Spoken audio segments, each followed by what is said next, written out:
Hi, and welcome to this new video tutorial. In this video, we're going to see how you're able to manage polylines inside 3D utilities. So the first command we're going to see is move planar entities by ACS, and this command allows you to move a planar entity, to the element like this circle, over a translation point, like in this case, that I'm going to specify here. So the circle has been elevated based on the same elevation that I've specified with the translation point. Now for the next command, we're going to switch model, and we have this one here. So let's suppose that you need to create a 2D representation, like a drafting or a planning of this drawing, okay? You're going to use Approximate 3D polyline by polyline. You're going to select all these polylines. You're going to set either 0 elevation or first 3D poly, in this case 0 elevation. I'm going to click OK, and now you have all these 3D polylines projected on the plane below.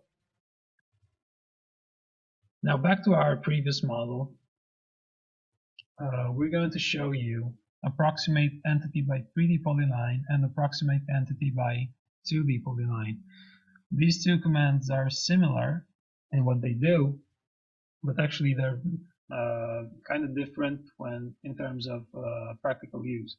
So the first one, 3D poly, I can either select number of segments in which to divide the circle, or the segment length, in this case 24 segments. So I've approximated my circle into a 3D polyline.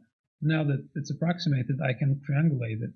So I can model it and create my mathematical model.